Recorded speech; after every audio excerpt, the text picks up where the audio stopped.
تم مجھے بتاتے ہو کہ پاکستان میں پانی کے کولر سے گلاس باندھنا پڑتا ہے کیونکہ یہاں کے لوگ بے ایمان ہیں، لیکن یہ نہیں بتاتے کہ جس کولر کے ساتھ یہ گلاس بندھا ہوا تھا وہ بھی کسی پاکستانی نے کبھی ایصال ثواب کے لیے اپنے کسی عزیز کے نام لکھ کر یا ویسے ہی آخرت میں ثواب کے حصول کے لیے اس چلتی راہ میں لگایا تھا۔ تم مجھے یہ بتاتے ہو کہ مسجد سے جوتے اٹھا لیے جاتے ہیں، اب تو اللہ کا گھر بھی محفوظ نہیں ہے، لیکن تم یہ نہیں بتاتے کہ اس مسجد کی تعمیر میں کتنے پاکستانیوں نے اپنی محدود اور لامحدود آمدنی سے چند سکے جوڑ کر یا لاکھوں کے چیکس کی صورت میں حصہ ڈالا ہے۔ تم یہ نہیں بتاتے کہ وہاں لوگوں کے سکون کی خاطر بجلی کا بل کوئی بھر رہا ہے، وہاں پنکھے، بیٹری، ہیٹر اور اے سی سسٹم کے لیے کچھ لوگ خاموش رہ کر مسلسل حصہ ڈالتے ہیں۔ تم مجھے بتاتے ہو کہ کسی ایک جگہ ایکسیڈنٹ ہوا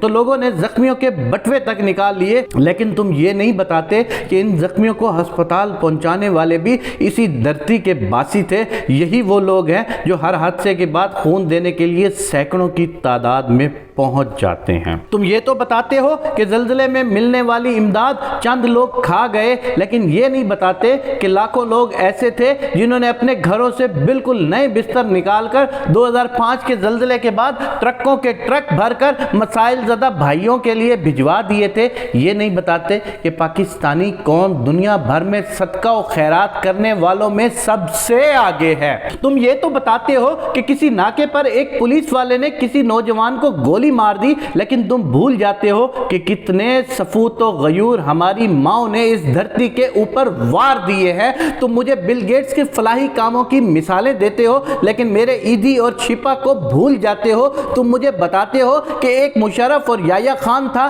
لیکن تم بھول جاتے ہو کہ ایک میجر عزیز بھٹی تھا، ایک سوار محمد حسین تھا، ایک میجر طفیل تھا، ایک لالک جان تھا۔ تم مجھے بتاتے ہو کہ بنگلہ دیش جو ہم سے الگ ہوا تو اس کے ڈاکٹر یونس کو گرامین بینک پر نوبل انعام مل گیا، لیکن تم میرے ڈاکٹر امجد ثاقب کو اور میری ملالہ کو بھول جاتے ہو۔ تم مجھے بتاتے ہو کہ میرے سکولوں کے اساتذہ گنوار اور جاہل ہیں، بچوں پر ظلم ڈھاتے ہیں، لیکن تم میرے نصر اللہ شجیع کی دریائے کنہار میں لگائی جانے والی چھلانگ بھول جاتے ہو۔ تم میری سمیہ نورین کو بھول جاتے ہو جو خود جل گئی لیکن بہت سے بچوں کو بچا گئی، اور آرمی پبلک سکول کی طاہرہ قاضی کو بھی بھول جاتے ہو۔ لگے رہو، تم لگے رہو، میں بھی لگا رہوں گا۔ تم ہر موقع پر شور مچاتے رہو، میں ان چراغوں کی روشنی میں مزید چراغ جلاتا رہوں گا۔ تم مایوسی پھیلاتے رہو، میں امید کی ایک مدھم سی کرن کے پیچھے بھی چلوں گا۔ میں جانتا ہوں اس کرن کے پیچھے کوئی سورج ہے،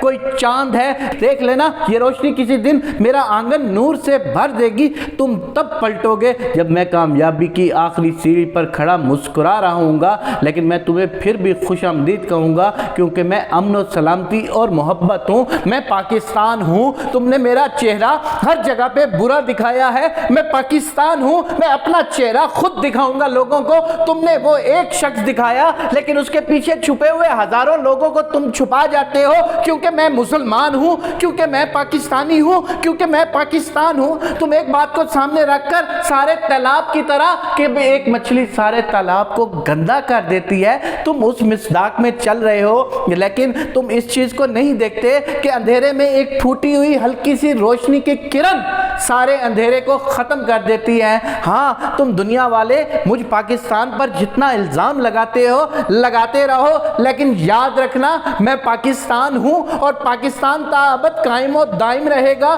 اور پاکستان قیامت تک پھلتا پھولتا رہے گا، کیونکہ پاکستان 27 رمضان المبارک کی شب کو بنا تھا۔ تمہیں پتا ہے 27 رمضان المبارک کی شب قرآن پاک مکمل ہوا تھا، اور جس دن قرآن مکمل ہو، جس دن پاکستان بنا ہو، اس دن کو اللہ نے کتنا اجر و ثواب بخشا ہے تمہیں معلوم ہی نہیں ہے اس پاکستان کے بارے میں۔ یہ پاکستان دنیا کے نقشے پر ایسے معرض وجود میں نہیں آیا، یہ رہتی دنیا تک قائم رہنے کے لیے آیا ہے۔ ہاں، آج آپ سب مل کر کہو گے، میں بھی کہوں گا، میں بھی پاکستان ہوں، تم بھی پاکستان ہو، ہم سارے پاکستان ہیں، اور پاکستان کا نام و نشان قیامت تک تا ابد قائم و دائم رہے گا۔ ہم اپنے اللہ پروردگار پروردگار سے یہ دعا مانگتے ہیں، میرے پاک پروردگار اس پاکستان کو تا ابد قائم و دائم رکھ اور پاکستان کے دشمنوں کو نیست و نابود فرما، آمین یا رب العالمین۔